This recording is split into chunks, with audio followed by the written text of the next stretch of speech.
love about him. Kavanagh with the right hand, and Notre Dame is on the board. Kavanagh fires and scores! Notre Dame wins! That is what Matt Kavanagh does best. Three-time All-American Matt Kavanagh is no stranger to the spotlight.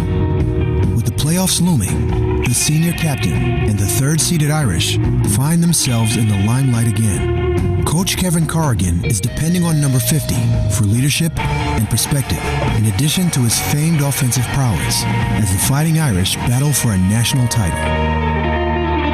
You know, Cav is a very good leader, not a guy who stands in front of the room very often. Push it!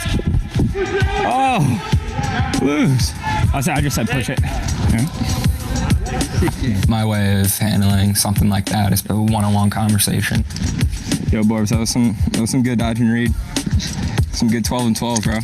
Our guys get coached, you know, in a very aggressive way every day by the coaches. It's blue ball. They throw it out of bounds. I don't give a crap if it's slick or not. He does this, you do this. But don't force that ball to him, because you get him in the middle of there like three people. And I think he thinks, well, you know, from me, they need something a little different. There you go, Borbs. That's it, Borby. That was sick. That's blue ball. We were shooting for you. Passing the torch, I guess, down with the development of Ryder Garnsey. He's becoming more of a dodging threat and distributor. You got 5. Sweet. What's up, buddy? What's up, man? I'm just excited. I figured out how to I've been playing all these video clips and nobody could hear the audio on them, and I figured out how to do that when I share it. So yeah, it seemed pretty seamless as soon as I logged on. Awesome. So it seems it's a real important part of this one with Kavanagh. So I'm gonna open up with like a 2.5 minute behind the scenes and just let the kids listen to it. And there's a couple little points in here about dodging and reading, a couple little terms that they use that I can kind of pick up when I'm watching them play that I wanted to talk about. So I'm just gonna work on a couple more clips. If you want to log off and log back in 10 minutes, that's fine. I just want to make sure that was working. Yeah, no problem. Sounds good to me. All right, cool, bud. All right, I'll see you soon. See you, bud.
What's up, buddy?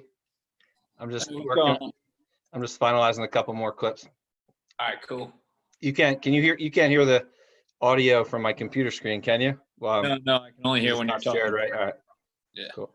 All right.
Yo.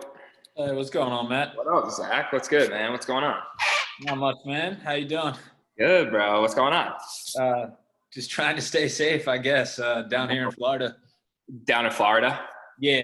Where out in Florida? I'm in Melbourne. I'm coaching at Florida Tech. Most of the Okay. fans back up on the farm right now, but I Nice. stay down in Florida. So you're living down there full time, huh? Yep. Nice. That's awesome. Is the whole family at home or what? Yeah, pretty much everyone else. Nick is over in St. Petersburg, kind of across the way in Tampa. So he lives over there, but everybody else is back up in Maryland. Nice, dude. Nice. So who is it? Is it me, you, and Dugan in on this call? Hey, bud. Yeah, we'll have 100, 100 little kids watching. You know. Cool. Nice. They'll be able to type in Q&A, but we'll be the only ones that can talk and everything. All right. Cool. Sounds good. I'm gonna I pull can't up the see you videos right in now, just a though. second. Okay. I think What's that, he's still bud? working on the video right now. Yeah, I'm clipping up a couple things, and then I'm gonna pull the screen up. Perfect. Yeah. Matt, how's the fam doing? I know Long Island, I heard, is like pretty much all shut down, right? Everyone's doing good. Everyone's at home, so my parents want to kill us. But yeah, my mom's working. She's actually a nurse, so she's kind of in the mix a little bit. But everyone's doing good. I'm actually at my apartment in Brooklyn right now, Gotcha. getting some things. I've been here the last couple of days, so yeah, New York City's getting hit hard, but Long Island too. But I feel like it's a lot of people from the city bringing it back home to Long Island. But Right. I think it's been, slowing down a little bit, but hopefully in these next couple of weeks, it's getting figured out. But I don't know. It's crazy. Who knows? It's really nuts. And like, I'm in more of a small town, so our beaches are still kind of open. Like, everybody's still out on the beach. The golf courses are open. So Well, it was crazy. What was it? A couple of weeks ago, everyone was out partying on spring break and stuff. yeah, yeah. I have some buddies down in Fort Lauderdale still. And, like, did not want to be down there. Yikes. Hopefully they just start sports back up again. Yeah, It's all really anyone's caring about right now. I know. That's all I can think about. Yeah. Especially when talking about like maybe messing with football or anything like that. Yeah. Praying that's not the case. 55 participants on right now. Wow. Let's go. Yeah. Keep them coming. All right, fellas. I'm gonna get started in a second. It's 7 now. Probably got a lot of boys on. I'm just gonna share the video and give you an intro, and we'll get going. Cool. Sounds good. Beautiful.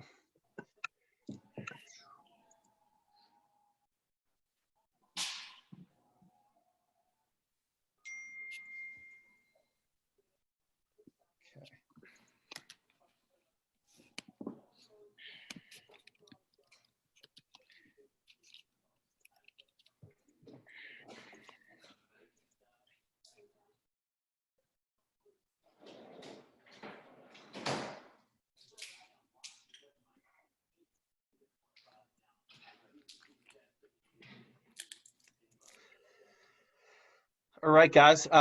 Thanks to everybody for logging in here. We've got a couple special guests tonight. We've got Zach Wynne, who you guys have all seen out on these webinars before, has been helping us a lot with our Sweet Locks Academy videos. His younger brother played with Matt at Notre Dame. Zach's gonna chime in and add some commentary, and help facilitate some questions and coaching points. And then we've got Matt Kavanagh on the call. I know a lot of you young guys have all been following and watching and looking up to him the last few years. I first was introduced to who Matt was when he was in high school. I was doing a lot of work with the Federation of International Lacrosse, and I'm on the FIL development committee, and the president of the Federation of International Lacrosse just came back from the U19 World Championships and was like, man, he's like, you guys at Notre Dame are getting a really good one. Matt really helped rally the US U19 team to a world championship. They lost 2 games in pool play to the Iroquois national team and to Canada. And then they went on to beat them in the semifinals and win the world championship. And Matt was named most outstanding player of the entire world championship. So, Matt went on to have a great career at Notre Dame. And was a multi-time Tewaaraton Award finalist, but really made an incredible name for himself as being somebody that, that when Notre Dame needed a big goal and the game was tidy, he had an uncanny knack for just, having ice water through his veins and scoring game-winning goals in overtime at the end of regulation. And this is why we kind of mentioned his nickname, Matty Ice, just being somebody that, I think everybody developed a tremendous amount of respect for around the country, and a heck of a lacrosse player. And we've got some really nice clips put together. Matt, thanks for joining us tonight. Yeah, no problem. Thanks for having me. What we're going to do, Matt, is I've got clips, so this should just happen kind of pretty easily. I've watched you play a lot, and I've got a lot of questions that I'll ask that I know are relevant to the things we're trying to teach the boys, and then they have a little Q&A function where they can type questions in, and we'll answer those at the end of the night. So at the end of the session. So the first thing I want to share, Matt, it's going to facilitate some talking points, but it'll help give the kids an overview. It's just like a 2.5 minute little clip that Fighting Irish Digital Media did on you. It's a little behind the scenes one. Cool. There's a couple things that normal lacrosse watcher wouldn't pick up on. You talking about dodging and reading, you talking about pushing or pulling, a couple little things that I think are unique to the more I've watched Notre Dame film the last few days, getting ready for the session we had last night, we had Mikey Wynne on the last night, and for you was just seeing how you guys make decisions on the alley with between the middies and the attackmen, especially I think out of clears in early offense where there's cues on when the attackman should clear through, when the midi should move the ball down to the attackman, when you want to pick, when you don't want to pick. We've been working a lot of that into what we're doing at Sweetlax, and I'd love to hear about what some of that terminology was at Notre Dame, and then how you guys just developed good chemistry. So for sure, so we'll watch this clip, and then we'll talk. Let's share my screen here. 1 second. So all you young guys here that are watching right now, we're just going to play a 2.5 minute behind the scenes clip from Mikey's senior year. I'm sorry, from Matt's senior year at Notre Dame.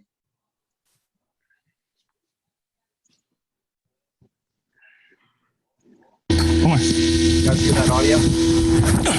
Yeah. I grew up a pretty competitive kid. Never wanted to lose. I mean, I hate losing. He hates to lose. He's a competitor first. That's the thing you love about him. Kavanagh with the right hand, and Notre Dame is on the board. Kavanagh fires and scores! Notre Dame wins! That is what Matt Kavanagh does best. 3-time All-American Matt Kavanagh is no stranger to the spotlight. With the playoffs looming, the senior captain and the third-seeded Irish find themselves in the limelight again. Coach Kevin Corrigan is depending on number 50 for leadership and perspective, in addition to his famed offensive prowess as the Fighting Irish battle for a national title. Kev is a very good leader, not a guy who stands in front of the room very often. Push it! Oh, lose. I just said push it. My way of handling something like that is a one-on-one conversation. Yo, Borbs, that was some good dodge and read. Some good 12 and 12s, bro.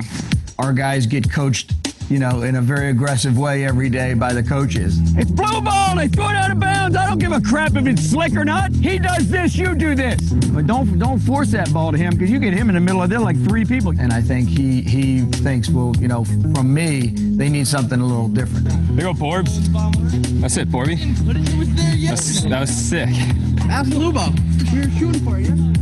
Passing the torch, I guess, down with the development of Ryder Garnsey. He's becoming more of a dodging threat and distributor. You got 5. You got 5. You got 5. I hope he's taking some lessons from me on how to build his game. He's been very influential, I think, with Ryder in helping Ryder understand the kinds of plays that he intuitively makes and the kinds of plays that he needs to discipline himself to make. I think that's going to help us this upcoming postseason run. Okay.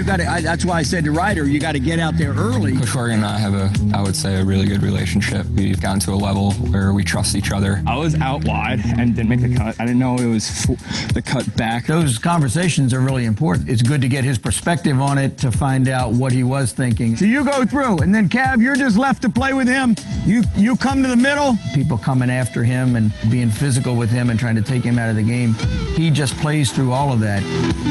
Toughness is about making the play that needs to be made regardless of the circumstances, and that's what he's exhibited from the very beginning. I just hate losing to the point where I'll sell out and give my body or anything that's needed to win.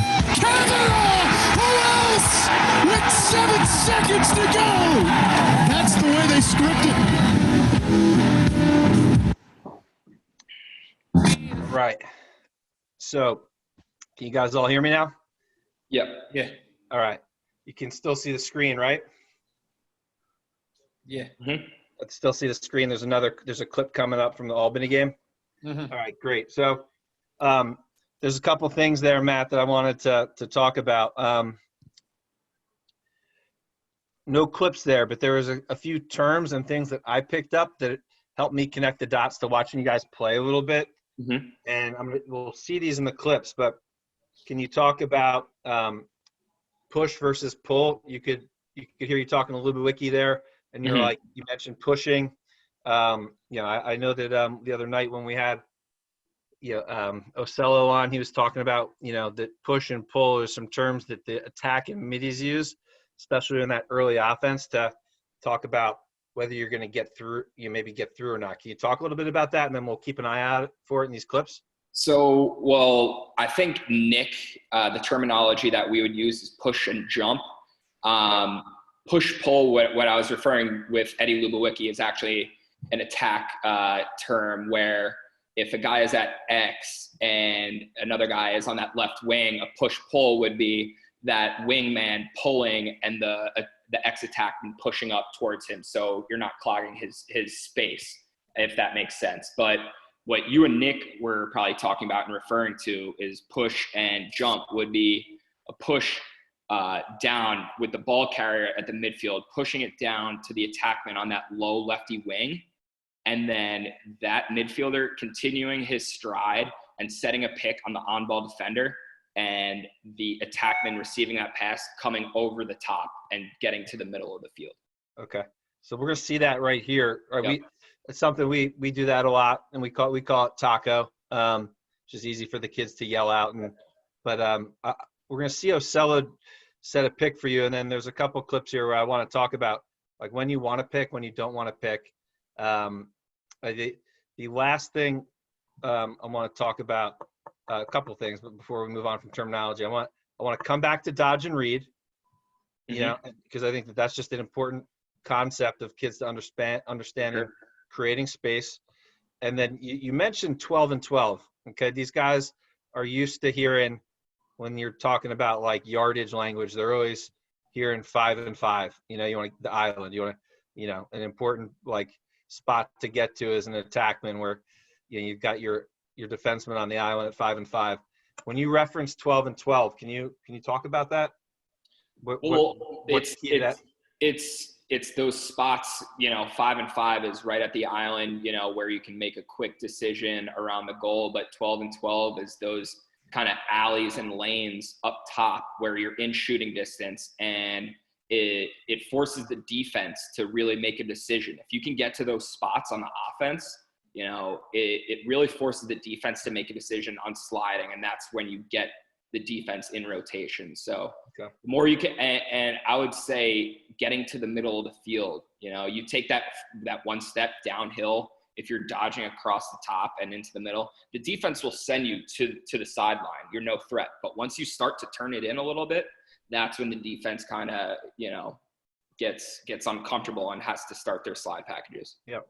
Great. Well, we're gonna roll some clips right now. I'm gonna roll through them one at a time, and then we'll just listen to them, watch them without saying anything, and then we'll rewind them and we'll go through them again. I think what I see a lot of the plays that I'm seeing you make in some of these clips are when you do get to that 12 and 12 spot, and you can either get over top of your guy or under your guy.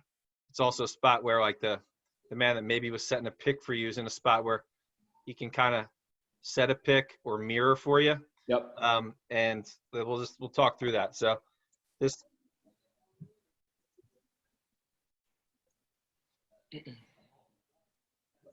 gotta share the screen again, guys. Sorry about that.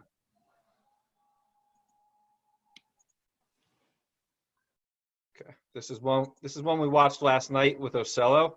I want to watch it again though and get your perspective on it. Kavanagh gets a pick, gets his hands free, bullseye. All right, you guys can all see this screen, right? Yep.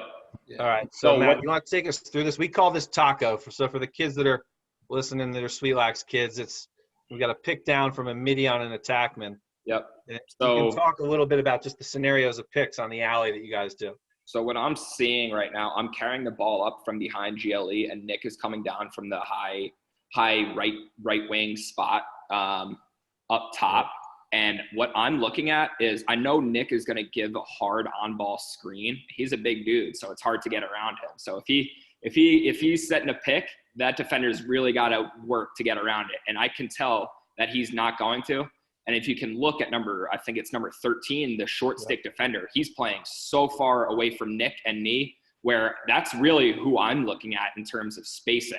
So once I see Nick set that hard screen on ball, I know I'm going to have a lot of space to step in and shoot. Yep. Okay. That's an interesting little, I think, vision tip for the attackmen out there. I think a lot of times we run this a lot, and I think the young kids, they're really obsessed on this, Matt, and they're looking at the on the ball pick, and they're not reading this enough. Well, I don't try to be able to see both at once, I guess, because And I don't want to cut you off, but once I see how far Nick's defender is off of the two-man game, I accelerate past the pick, forcing him into Nick, and then the whole play develops from there. But changing the speed of the dodge, you can't just jog past this guy, or else number 40, the defender on ball guy who's guarding me, is just going to easily go around Nick and get back to me. So if you play the clip, I'm pretty sure I kind of take a couple quick steps around it.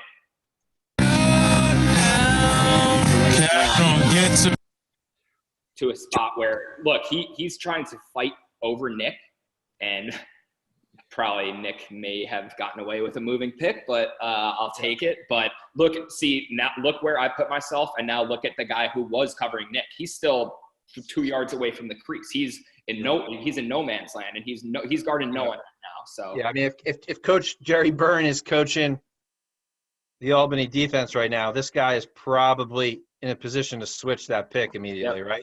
Yeah, he might as well get in the goal and play goalie too. So yeah. So I mean, he's the young middies that are watching right now. This is textbook example of how not to play a pick right here. Exactly. You want to be in a position to switch, so that if you have to switch on the pick and pick up the man, in this case Matt Kavanagh, who's coming off that pick, you're not just hanging out here watching him unleash on your goalie. Yep. And that all starts with communication. Yep.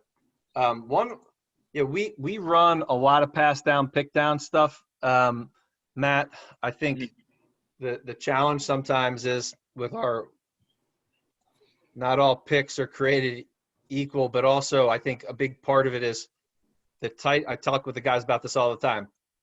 The tighter the attackman is to the pipelines, like you kind of took a path like this, the less margin of error there is for the defense, and the more effective the pick can become. The wider they are of the middle of the field, the less effective the pick is, and the more the margin of error can be on the defense because they have more time to recover. So run it back to the start of the clip from the origination of the dodge. Okay. So right here, and play it forward 1 second. Yep. Just play it. Yeah. So right here, I can still give the illusion that I could make this dodge and go underneath. So like that's where I would like to set up my dodges at all times above the cage, because even if he forces me to my right hand, I can still get underneath and go to the goal. Yep. I'm not saying this is what all attackmen should do. I'm just trying to, because this game was almost 6 years ago. So I'm just trying to look at this and like kind of think what I was thinking then. So, but when I see that pick, it's not going to take many steps to get into shooting range. Yep. So whatever side I decide to end up picking, it's not going to take much to get to the front of the cage and get a shot. Yeah. We're talking a lot with our guys on offense and on defense about understanding how to attack and defend certain angles of the goal. And basically it's a battle to get over or under your man to the middle of the field. Yep. And so again, just for all the kids that are watching right now, what Matt's talking about is, trying to make his man feel like, all right, is he in danger of getting beat by Matt taking that route to the goal, getting underneath him or over top of him? And we're going to talk about that as we watch more of these clips, Matt, just like how you decide based on the off-ball to on-ball approach. Like, do you want to go under your guy or over your guy to get to the front of the goal? So we'll move on to the next clip here. And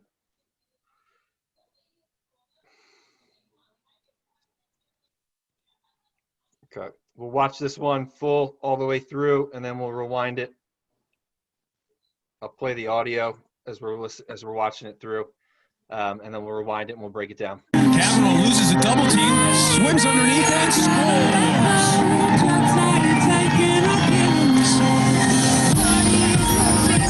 Great instincts. All the outstanding attackmen have it. You can't teach it, Eamon. Okay. So I want to talk about a couple things. One, Matt, is Kark made a pretty powerful comment there at the end. About instincts. All the great attackmen have it, but you can't teach it. We're trying to, with a lot of these film sessions, show our kids like how to read and react to seeing angles. Oftentimes it's to get under, and how to maybe, take those killer instincts that hopefully they have and combine them with a little bit of the lacrosse IQ of kind of better understanding how to see and attack angles to get under. This clip gets cut off, the first half of it. The second one, you'll see a little bit more of what the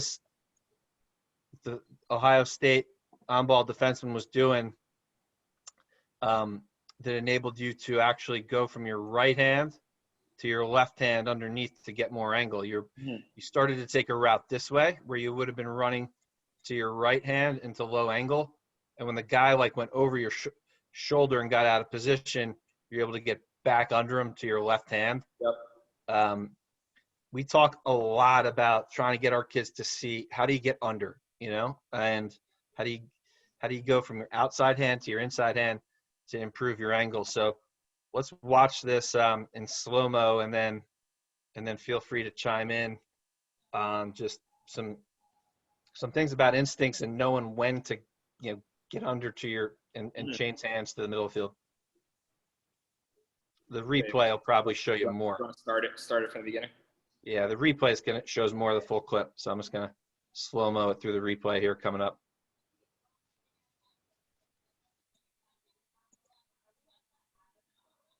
All right, so let me rewind that real quick. Right there, Let me go back just a hair here. I'll pause it. There's a moment where you can see that you're deciding to bail out of dodging to your right hand and come back to your left in this replay. You're right here. You had it in your right hand. You can probably see. Yeah, I remember this play. You're seeing this right there. If you see number 8, he has his back to me. He was the original guy on ball, and 33 was the slide guy. So I was coming from where the watch ND logo is and sweeping to my left, and that's when 33 came to slide, and I put on the brakes and went right. So that's what he's recovering. Number 8's recovering, and now 33 is out of position. So I kind of, again, took advantage of the slide guy. He's out of position, and all the defenders are moving to the right, and that's, it definitely is instinctual, but I could see it in real time that all the defense is moving to that side. So, however I could, I tried to get back underneath to my left. Yep. Because that's where the open space will be. Yep.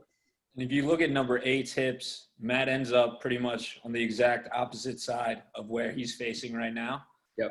He's got all his momentum going that way. And then 33 kind of lunges high, and he just ducks right under that one, takes the hit, and scores a nice goal. We'll watch this next clip. He's in no man's land because he was on ball, and then he's recovering to nowhere. So he's kind of caught, in the middle of nowhere. He's looking, all right, now where do I go? So kind of similar to that last clip, kind of take advantage of that next guy sliding and kind of beat him where he is. Like, that's usually whenever I do dodge, I'm really not looking at my defender. Obviously you want to beat your defender, but it's always who's going to be sliding to my hands, who's going to be in my face, you know what I mean? So it's always looking past that defender and seeing where the slide is coming from, because that's where the open guy is going to be. Or the open space. If you don't end up passing for an assist, you get your own shot. That's where the open space or open guy will be, where the slide is coming from. Yep. Well, good segue into this next clip, which is kind of like, you're seeing the play 3 seconds ahead of everybody else in this clip. It's almost like a spot feed to Mikey Wynne, Zach's younger brother here. I think this one is to Connor Doyle. It goes right by Mikey here, but I know this one because I flip my hips. If you let it play. I'll play it and then I'll rewind it and we can break it down. Perfect. I'll play it. I think the audio's on. I want to hear. Oftentimes, Clark and Quinn have improved. They know what they're talking about. A lot of times they make good coaching points actually in the audio that we accentuate. So I want to play it with their audio on, and then we'll rewind it. That's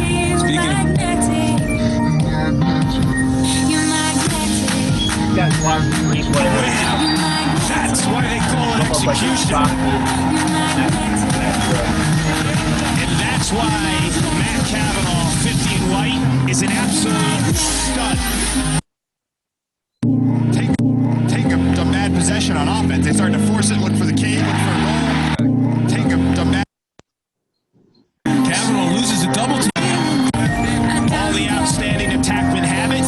You can't teach it, Eamon. All right. Now we can break it down. Sorry. Cool. Let me turn the audio off. So I think it already goes in slow-mo, but if you want to put it in slow-mo, just the footwork. I remember. Rewind. Right here, nobody's open, right? Yeah. I mean, to the casual viewer, right? Nobody's open at this point. I'm looking at those two the one backside defender, because Mikey Wynne, Zach's brother, is getting locked off on the crease, and it's a 4-on-3 on the backside. So I'm flipping my hips really quick to give the ball that it looks like to Sergio Perkovic, who's one of the best step-down shooters of all time. And what we did the first couple times through that rotation was give it a surge, and he bangs it to Jim. So that backside defender, where it's a 2-on-1 on the backside because Mikey's getting locked off, he cheats up to Jim Marlott on that top right side, and that's where Connor Doyle's. Cool. Let me So I had to let it develop a little bit. Yeah, let me circle a couple of things, because we point this out to our guys in 4-on-3s a lot when they throw into a 2-on-2. We're like, just the simple math of the 2-on-1. It's tougher to see in a 6-on-5, but I'm going to just do a couple of little markings here that show the kids the simple math that you're talking about, right? On this side of the field, it's a 2-on-2, right? Everybody's got a man committed to them. Perkovic right up top here's got a man committed to him. And now there's a guy locking off Mikey Wynne. There's one Ohio State defenseman left to cover 2 Notre Dame offensive players off ball. So he's got this one guy's got to split 2 right here. And right now, Connor Doyle's not open. This is where I think like the lacrosse IQ and the vision and the intelligence for the young kids to see and develop through watching this film. You can see right now, Kavanagh, you can see where his head is. He's shaded this way, and it pulls this kid up, and he just knows he's going to be now wide open. And he throws it to, 2 seconds before the guy even starts to move there, and it's like a spot feed that's just absolutely brilliant. So we'll watch that in slow-mo.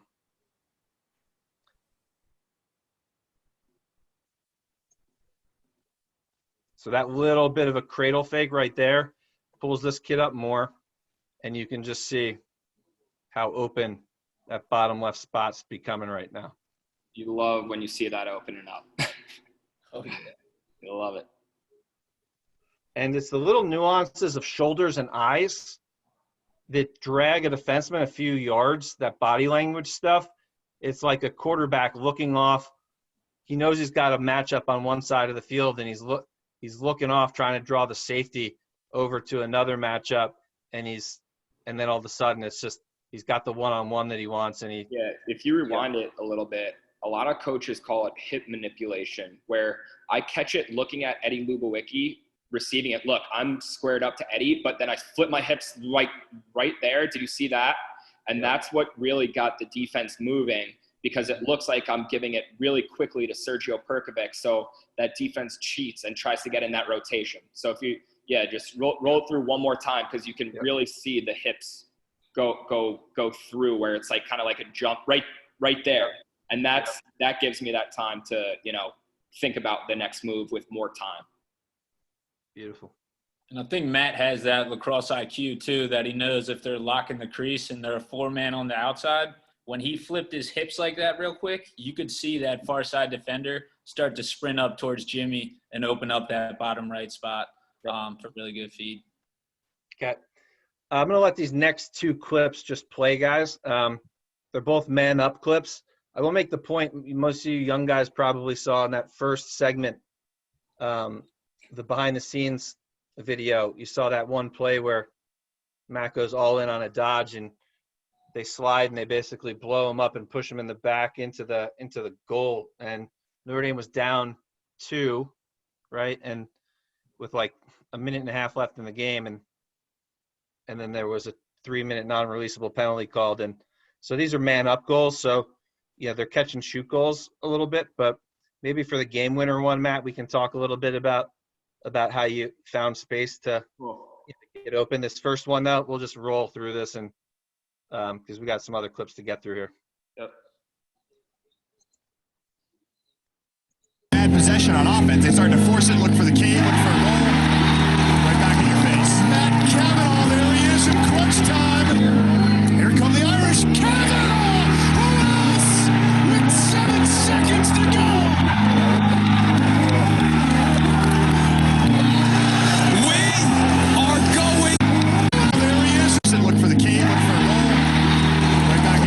All right, Matt, I want to talk about this next one that ended up being the game winner. I was going to say, I wish we could see first a couple seconds before it. Yeah. The whole play develop, because I'm usually out on that high wing where I was on that first shot. Yep. But there was a new play we actually put in. Look, if you can see on the outside perimeter, we have 4. We're box and 2 inside. So that's kind of unique on a man-up opportunity where you have 2 crease guys. So we knew Mikey was such a threat inside all season long, where it was just automatic if you left him open, where if you didn't lock him off, it was a problem for other teams. So we knew that Mikey was getting locked off a bunch. So we scored that one. We were down 2. We scored that one, and then Serge scores 1 to tie it. So we had to give him a new look, and it was a new iteration that we had put in earlier in that week where we had 2 crease guys, and it ended up working perfectly where I was wide open on the crease. But I mean, that just goes all into scouting and watching film on different teams and not really showing a team everything that you have and having, that one last trick in the bag at a perfect time. Look, there's 10 seconds left. So it's like, all right, why not? And if we don't hit it here, we still have a man up going into overtime. So it's something different that we did during the year, but obviously it worked out. And this one, Jim actually on these 3 man up goals that we scored in less than a minute, he had all 3 assists, which is actually crazy. But this one, he kind of handcuffed me and I reached over my body, across my body. So I didn't really know if it was to me or Mikey. So I kind of reached there and then but just let it go. But I had enough time to get it off in time. That's actually a good segue into one point that I've seen on a lot of your game-winning goals. You're not shooting the ball 100 miles an hour, right? I mean, I don't even know if I've broken 90. I don't know. You get to spots where you have lots of angle, right? So the goalie's got a lot of net to defend. The closer you get to the middle of the field, the more angle you have. But you're able to catch the ball, set your feet, and get it out of your stick quickly, and have to make the goalie make a save. I remember when I was at Notre Dame, it was a big coaching point that, like, we don't want to paint the pipes. We want to paint like 3 inches inside the pipes. That way you're always getting it on goal, and you're making you're never letting the goalie off the hook. Yep. And and if you are in a spot, let me go to where I can draw again. For the young kids that are out there, that are watching, guys, like if you get within these pipelines right there, like that's a whole lot of net for the goalie to defend. If Sergio's shooting from right here, he might have to shoot at 90 miles an hour, not 100 miles an hour to score. You get to within this range right here, and you want to be able to catch it, see the net, and let it go. You're going to score if you catch and get it out of your stick quickly. It's 75 miles an hour in those spots on All-American goalies. So you don't need to, the term a lot of you young guys use is crease crank it. You don't want to crease crank it in tight there. You just want to be able to catch it, see the net, and let it go. Yeah, this one went low stick side, which is really hard for a goalie to make. That's really hard for a goalie to drop his head low and get down there. So we'll let these next couple clips roll, and then we'll rewind. Gets the goal!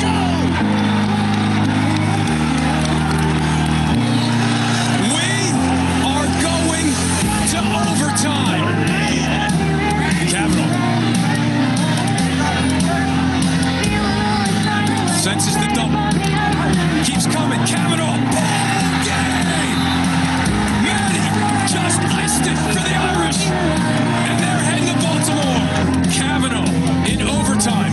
The Irish rally, survive, and advance. 2 ACC teams are in the first rally. All right, I'm going to now turn the audio off. This is I really like this clip from a teaching point, Matt, so we might spend some time rewinding and thinking through this one. What I like about it is you can see a little bit of the reading of your adjacent players on, do you want to pick or not, right? Yeah. This is a spot right here. Who is this down here with the short stick? Perkovic, Sergio. Okay. So the clip earlier at the very beginning, you heard Matt say to his teammate, that is some good dodging and reading. At Notre Dame, I remember when I was there, we used to do dodge and read drills instead of line drills for practice. And basically, it's if someone's dodging at you, clear through for them. If they're dodging away from you, you follow them so you can be a backside adjacent.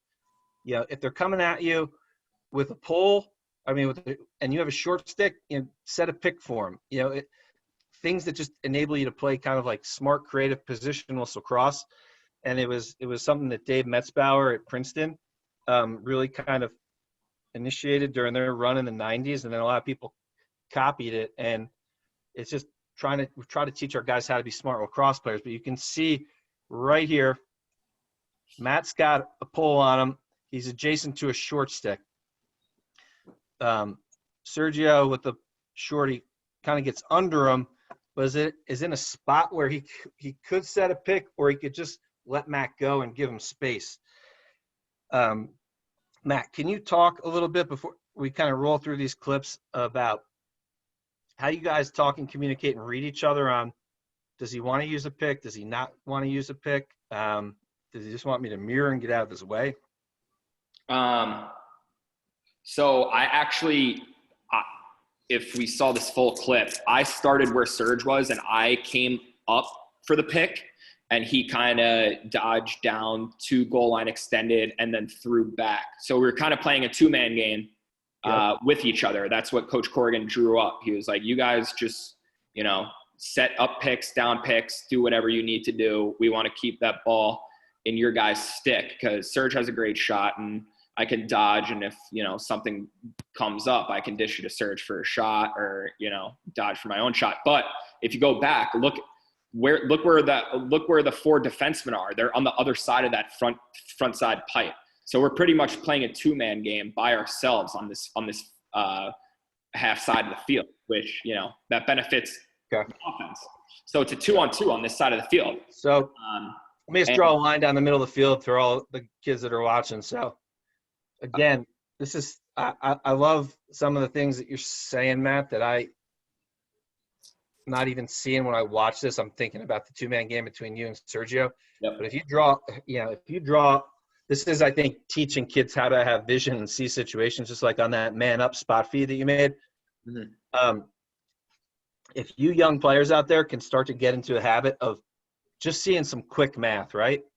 It's only 6 defensemen that you need to kind of audit. Where are they? And locate where they are.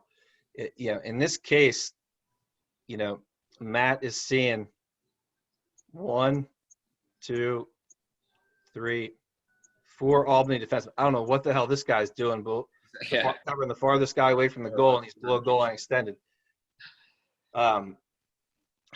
Really bad defense. But there's 4 guys on the off-ball side of the field, and there's only 2 guys on the on-ball side of the field. Okay, so right away, Matt, you and Sergio are, I guess, licking your chops as you look at that, and you're thinking like we can just do a little two-man play and dodge and redodge and have a lot of space. I mean, look at all this space basically that they have. It's 8 guys over here. There's 8 over here, and there's 4 over here. You want to be on the side where there's more uncovered green lawn right here for you to run and move to and create plays and create your shot. Exactly. And from a defensive perspective, you never want to be guarding someone behind the cage. He's no threat. And look at the guy at top center. He's no threat. He's not even in the picture right now. So, and the guy out on the wing, Jim Marlott, he's not a threat right now. He's almost outside the box. So from a defensive perspective, the more you can show and take away from an offensive guy, because if this guy on the crease was a little bit, closer to me, that's going to, have me thinking twice about stepping into that space. Right. It opens up right now. Well, what I'm blown away at with some of these goals that you're scoring is you get under free double teams. Mm-hmm. Or in this situation, like, look at all this green space to the middle of the field. I mean, that's defending angles of the goal 101. Like, right foot this guy and try to send Coach Kavanagh that way. Yep. His right leg right here matches up with Matt's left leg. That's huge problems for the defense. And I love that we're able to break this down in some of the biggest games of like your lives as college lacrosse players, because these are the same things we talk about when we're talking to our youth and high school players that are watching right now.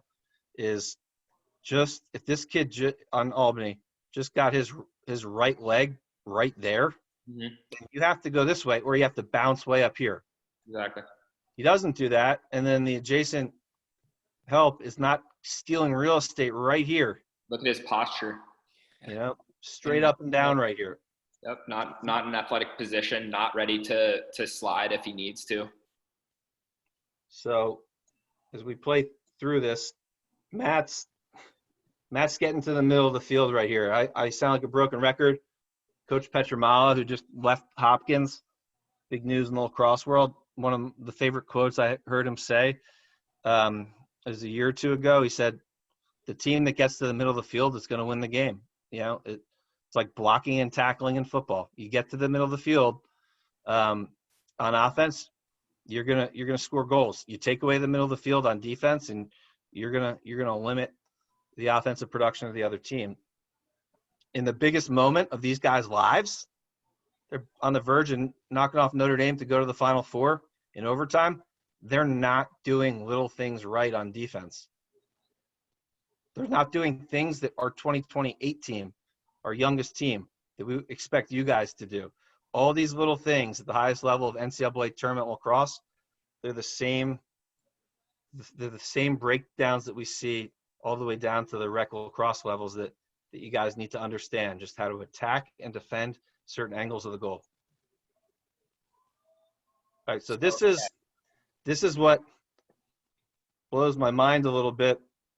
They slid from like the reverse adjacent man that was covering Sergio, which that guy probably just felt like he needed to go and do something. So Sergio's man slides and picks you up. And what I like here is, you bounce and almost do like a little lazy hitch and hesitation and then re-dodge. And so for all you young attackmen middies that are out there, right now you might just be able to run by guys and create shots because you're just so much faster and better than the kids that you're playing around at youth levels, and where you're coming from. As you get older, you need to have a change of speed, a change of direction, and a change of depth to the way that you dodge. Okay, so maybe if you have a notepad there, so I know some of you guys are taking notes, write those three things down. Change of speed, change of direction, change of depth. You'll see Matt do a little bit of all these things right now as he kind of bounces the slide, and then he kind of relaxes, makes the on-ball guy feel like he's not going to dodge, and then he explodes to the middle of the field and gets the shot off. The same things that we were talking about last night in the way that Jack Neer kind of dodges, bounces, relaxes at X, and then all of a sudden redodges and creates so much offense. So dodge, bounce, redodge, change of speed, change of direction, change of depth. So right now, first of all, this kid's coming out and overplaying Matt. You can see right now he's lunging this way away from the goal, and he's got his arms back ready to throw stick checks. Right now, this kid should be broken down right here and should just be trying to keep Matt in front of him. Okay? He's a short stick that just is now covering a first-team All-American. You don't overplay that guy. You just keep him in front of you. Okay? So our teams, you guys are going to play the top teams in the country. You're going to be matched up on kids that are future Tewaaraton candidates, right? When you're playing kids from 91 Long Island, the Long Island Express, all these teams that you play, you're not expected to take the ball away from one of their starting attackmen. If this kid just broke down and if he just right-footed Matt right here, he would have sent Matt that way. Matt probably moves the ball and the offensive possession continues. He lunges out and starts throwing checks, and he helped create this opportunity for Matt. It was like, all right, a little hitch, middle of the field, game over. Okay? So we'll watch that one more time live, and then we'll move on to the next clip. Kavanagh senses the double. Keeps coming. Kavanagh. Ball game! Matty just iced it for the Irish.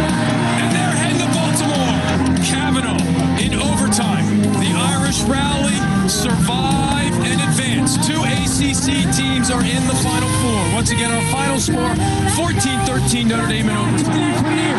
Near can score. Under 10 to play. Near with the angle. Near to Kavanagh. The Irish take the lead with 6.5 seconds left. Notre Dame is facing Syracuse on Sunday. All right, we'll rewind this one here, Matt. We watched that transition clip with Jack Neer last night a few times. So, all right, this next one that's coming up, though, it's a good example of what I want you to talk about here, Matt, is how you read the approach of the man who's covering you as you catch the ball and decide, is there something I can take advantage of? Mm-hmm. Can I get under him and can I get over him? Obviously, in this situation, and what I'm like really impressed with right now, watching you break down these clips, Matt, is how you can see that. You can understand the like immediate live engagement that you have when you have the ball with the man who's engaged in defending you, while at the same time, like keep an eye on and scan all the other guys that are on the field, right? Yep. And it's a vision that like great quarterbacks have to have. We have a lot of really talented athletes in Florida and in upstate New York. Yeah, that when they get the ball, they put their head down and they just worry about carrying or dodging on their man. You know, when you look at great hockey players, great basketball players, great lacrosse players, the elite guys that are that help make everybody around them better, they can carry under pressure against an All-American and still have their eyes up on the field, right? You know, I remember even in like youth basketball, like our coaches being like, don't look down when you're dribbling. You know, you're going to be good when you can dribble the basketball and have your head up and you don't need to look at the freaking court and the ball as you're dribbling it. So many of the kids that we have, when they get the ball, they're wildly athletic and can run by anybody, but they can't dodge a good defenseman with their head up and their eyes free to see what's going on the field. So can you talk us through about how maybe you scan the field and scan the approach and then react to all of those things kind of instantaneously? Yeah, so if you want to roll this clip, look at the separation I have right now from 27 when I receive the ball. And when I receive it, I'm already locked and loaded for a shot. Like right there, I could catch it and I could let that go right now. So look at the separation I have from I have the ball and my head's up looking at this guy. And what's he going to do? He's going to lunge and be off balance. So I think it's hard to say based on just one clip, but, rewatching this game, I may have, caught a pass and shot it right away earlier in the game where it set up this defender being like, oh crap, like he did this before. Now I need to go out and get to his hands, if that makes sense. Like kind of like setting up your opponent and not just being a one-trick pony, kind of changing up what you're doing, your rhythm, your patterns on a defender where he's not getting into a routine and playing off me where he's like, oh, he's catching this from wherever. Yeah. He's going to dip underneath and shoot it. Oh, yeah. He shot it that first time. I need to go out and get on his hands. Yep. It's like when we teach all of our players dodging from behind, we always teach an inside roll first, and then we teach the rocker step second, right? Because it's like, if you score in an inside roll on a defenseman, the next time you start, as you're driving up the alley on him, you start to rock back like you might inside roll. He worries about taking away underneath, and then that's when you can rock forward and turn the corner on him, right? Like a rocker step is almost like a fake inside roll, right? So like right here, because Matt catches it loaded and he catches it back, the feed is good. You want to try to catch it back here. Coach Starja, the old coach of Virginia, I took this coaching point from me. He used to say, you want to catch it loaded, basically in that spot where Matt needs to kind of pull it back to catch and to rip it from the deep spot. And if you do that, the defenseman, as he goes off ball to on ball, he's going to exaggerate a right foot approach here to take away top side. Okay, and for you offensive players, good defensemen, they're taught when they have a difficult approach and the attackman or the midfielders in a shooting position, they make the approach not to Matt's body. They're supposed to make the approach to his stick head. Okay? So Matt catching it loaded there forces this defenseman to make an approach that's kind of like that. And it sets up like a kind of like a hybrid face dodge toe drag here. And then, Matt's able to get under his man.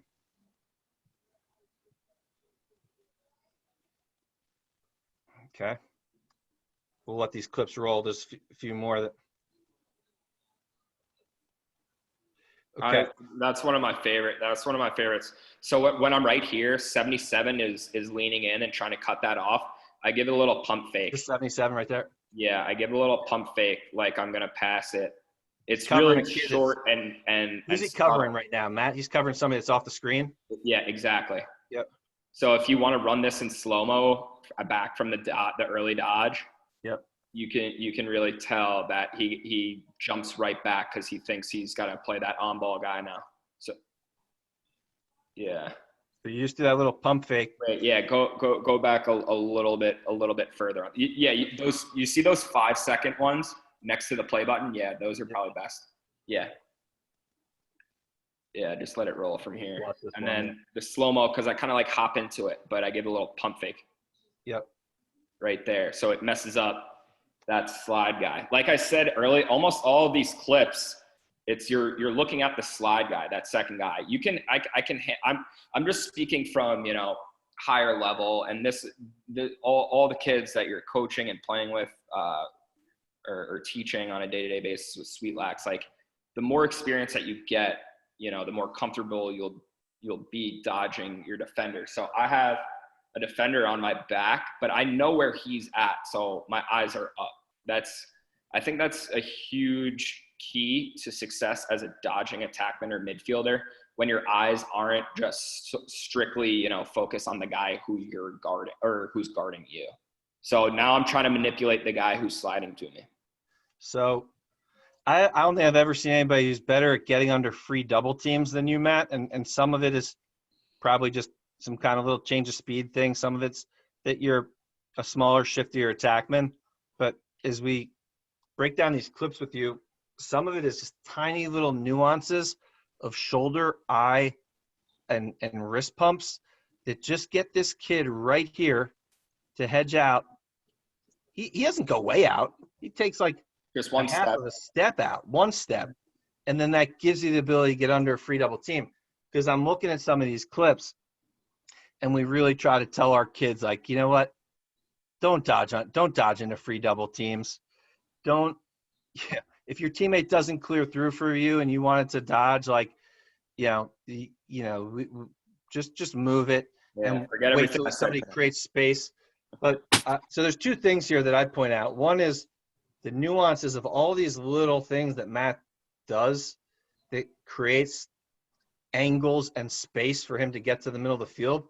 The other thing here is, because we got a lot of middies watching this, is be disciplined and don't and defend what's most important to your team on defense.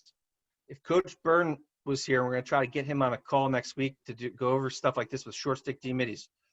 If Coach Byrne from Notre Dame, who's at Harvard now, if he was here, he'd be like, the guy that this midi, that with that little wrist pump, Matt draws out another yard that gives them the angle to get underneath here. The guy he's worried about isn't even on the screen right now. You can't even see him. He's over here. He's probably coming in out of the box. Matt just throws that little pump fake. This kid moves up just another step, and then he gets the spacing. This guy needs to just be stealing real estate, jamming up the middle of the field.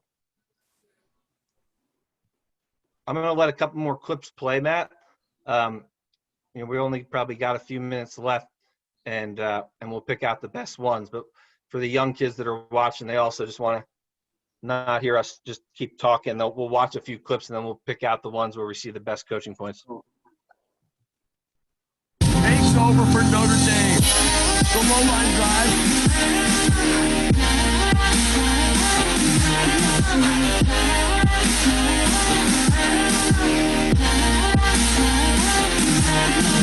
With all the year, 8 possessions, your defense is playing that long. Kavanagh Splits the double and scores, and he got popped. in the balls in the back of the net. This is what he does so well. Quick hands and the toughness.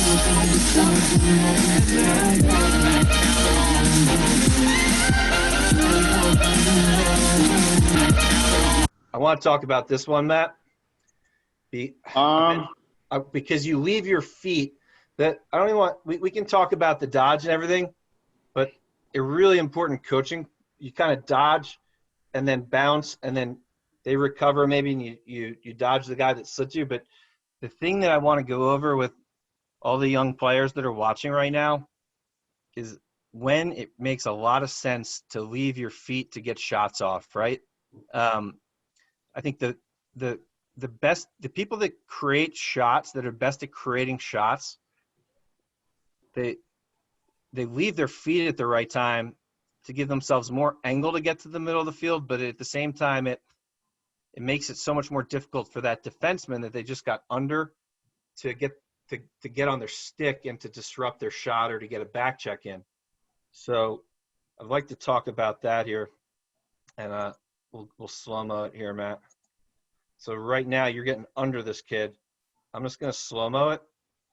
Then you bounce and you re-dodge the slide. And now right here, you're seeing this and you're also seeing this. Mm-hmm. You know, it's about to be a 1-on-3, and it's a race. It's a 5-yard sprint to get to right here where you can get a shot off before these two monsters try to take your head off. And at the same time, you got 44 on your back. Yep. If you hang your stick, he's going to back check you.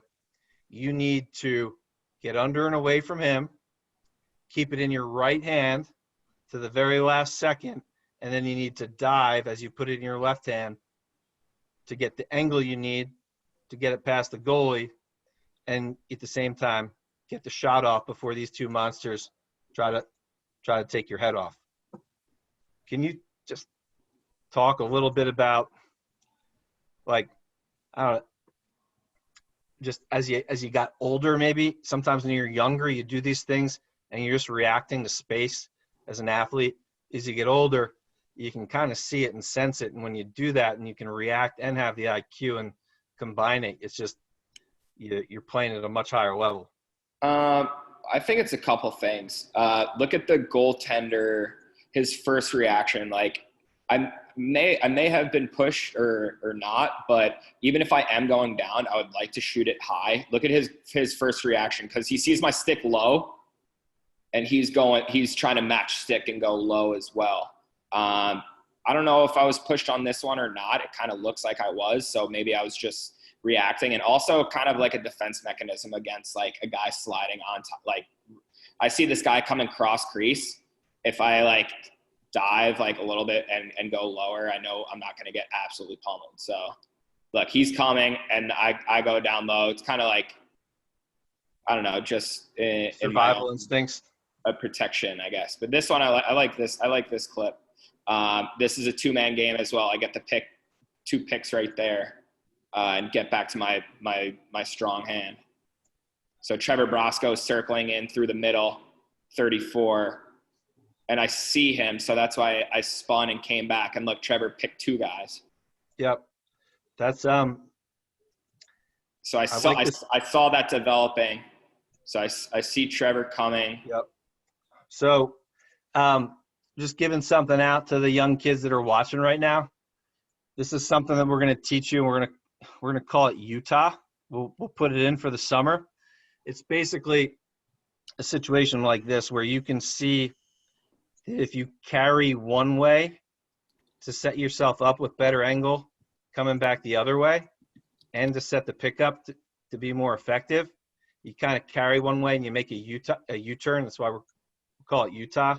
But it's basically you drag the guy one direction to roll back off of a pick to create. It helps you create really good space for the pick, but also Matt's one of the top attackmen in the world right now. Yeah, he if he has this preference, he's going to drive to his right to set up more angle coming back to his left. Yeah, and so if he carries hard to his right there, and Brasco sees that and sets the pick, he can carry his man, drag him this way to defend his right hand. Now he's rolling back to the middle to a strong hand coming off of a pick. Really difficult to defend that. We're going to put that in, and we're going to call it Utah for basically a U-turn in a pick. Becomes really tough to play that pick when the guy has to jam on the brakes and cover a change of direction and then worry about a pick. Checking by the Notre Dame attack. Ground ball picked up by Matt Kavanagh. Kavanagh dips inside. Shot, score! Cage slips over to the Denver. Slips under the Denver. All right, so we want to talk about offensive ground balls here. We're going to be running out of time here in a few minutes, but one of the things, Matt, we're watching highlights right now, guys, and there's not a lot of ground balls put on highlight reels, right?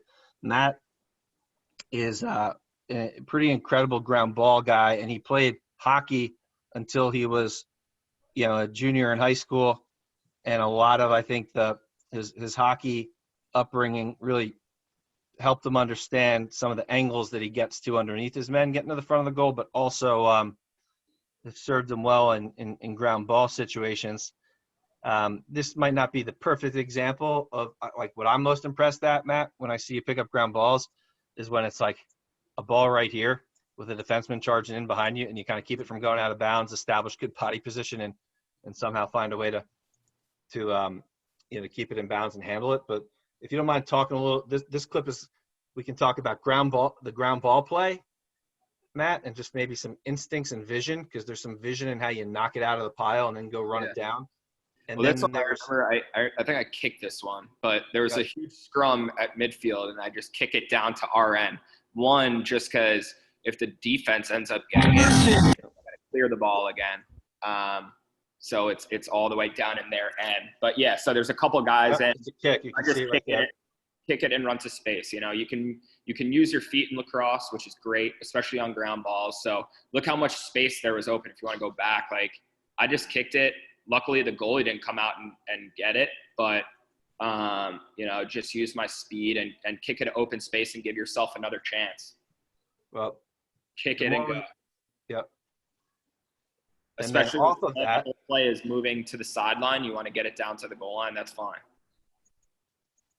And then right here, obviously you're just making an instinctive play. You see like just a shimmer of angle and a tangent line to get to the front of the goal and go all in to get under your guy. You want to slow it back and move it back a little bit. I kind of pick up the ball and give a little, pump fake, kind of like I'm going to pass the ball, and like that other clip that you had. So like right there, that's going to put the defender off balance and lunge forward trying to get my hands. It's all pretty much deception. I'm not the biggest, I'm not the fastest, but if you can manipulate your body in certain ways, it's going to put the defenders off balance, and that's what it's all getting up. Yeah. I think Matt's one of the best in the world at using his hips, how he'll get that ground ball facing the end line, turn his hips upfield real quick, get the guy to come square to him, and then slip right underneath. Yeah. So I've watched these clips like 10 times and getting ready for this, and there's probably 5 points that, that Coach Kavanagh has made here that I'm not seeing, right? I've been coaching lacrosse for 25 years, like, and as you talk about this, Matt, like, this guy's not making a god-awful approach to you, but there's a couple things I'm seeing as you point out maybe that slight pump fake, Matt. His eyes are looking this way, right? You look at Matt's eyes, right? They're like laser beams upfield and to an angle wide of the goal that's not important to defend. And his stick body language is, maybe I'm just going to move the ball back up the alley. his hips are also facing that way. This on-ball defenseman, actually, he might get the kid like a quarter of a step this way, but the kid doesn't play it terribly. The on-ball defenseman doesn't play it terribly, but because Matt's eyes are looking this way, his stick is demonstrating this way, and his hips are demonstrating this way, it sets Matt up to just have an extra 6 inches, if that, to go this way and get under his man to the front of the goal to score. Yep. Got a little face dodge in, and then just, tiptoes the crease. Notre Dame is on the move. Sacco, excuse me. Face dodge, shot, goal, capitalized two. Sacco. All right, so this might be one of the last clips we watch, but I want to go over this one, Matt, and some of the problems with some of these highlights that we get is you don't see how things develop. Yeah. But what you can see right now is, guys, we draw a line down the middle of the field, and it's like a one-on-one on this side of the field. Yep. The clip is cut short a little bit, but where Matt is, I got to assume that he drove up the alley and got to right here to his left hand, and his man is right footing, right? This is good defense by the Virginia defenseman. He stopped Matt from driving up the alley and turning the corner. It's exactly how we'd want to play it. You want to right foot, take away the middle of the field. Okay, so the on-ball defenseman is playing perfectly for Virginia right here. His off-ball teammates are playing terribly. Okay, so the guy plays perfect defense, and Matt still scores a goal on him because Matt's able to, go right to left down the alley and slip in here. There's zero help there. This guy took away the middle of the field. We've got 5 guys right here that are all on the wrong side of the field. None of them are in position to back this guy up who's playing great on-ball defense. This guy's doing a great job here. Excuse me. Face dodge, shot, goal, capitalized two. Did he go in the crease? No. 2-0. Anything you want to point out on that, Matt? I mean, it's just a little half an inch of angle that you get. Yeah, I mean, that one's tough. I mean, ideally you would want to shoot that with your right hand, but I'm a very, very strong left-handed player, and he actually did get a piece of my stick on, right there. So I was lucky to get that off, but I think if you could get the head of your stick to the middle of the field, you're going to have a better chance of scoring. Yep. All right. Well, these last couple of clips are ones we already watched. So cool. Let's see what questions we got here. We've got a question that is, when you're dodging from the wing, are there any cues that you have, where you can go over or under your man, where you want the front side adjacent to clear through? And I think oftentimes it's probably when you try to dodge to the middle over top that it's a problem. When you're getting under, it's tough. Usually the adjacent attackman is at X, and it's tough for his man to help. But when you're dodging from like 12 and 12, right, was the term you used before? Mm-hmm. If you're dodging from 12 and 12, would you rather have the middies clear through? Do you want them to fade? What's some of the terms that you use? And then let's talk about the picks, when you want them and not. Well, there's 3 things. You could set a pick, you could clear through, or you could fade. Ideally, you would want an outlet on both sides.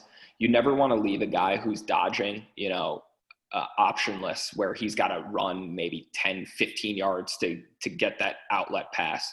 So you always want to have options in front of you, but you never want to clog up the middle or clog up his dodging space. So that's why Coach Corrigan was huge. It was either go up to the ball, set a pick, either clear through and get the hell out of there, or fade and replace that space, right? So you want to kind of stay as far away as you can from him without getting in his way, if that makes sense.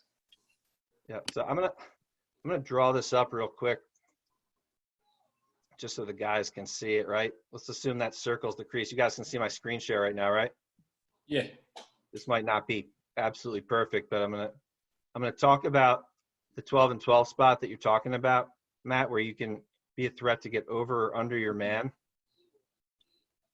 And let's just say that's you. And yeah, I don't have circles, so I'm just going to draw the stars, the defenseman, right?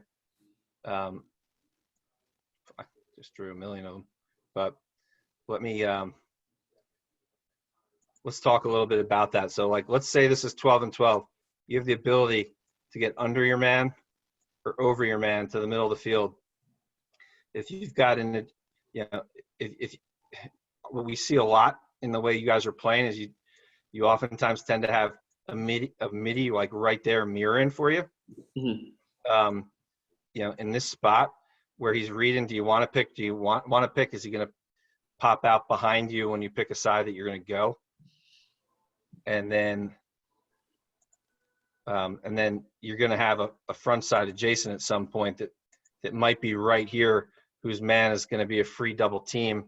If you try to attack the middle of the field and his man, the kid's playing good off ball defense. Yeah. If I have that ball on that wing, I'm looking at the defender who's guarding me, his hips.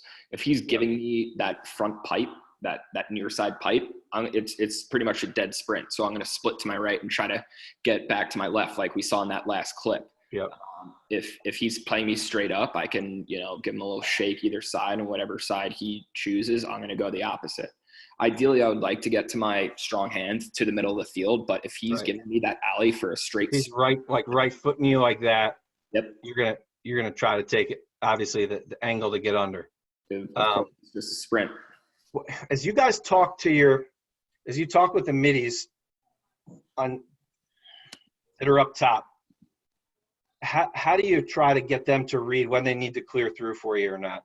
Is it something? And then when do you want them to set a pick or not?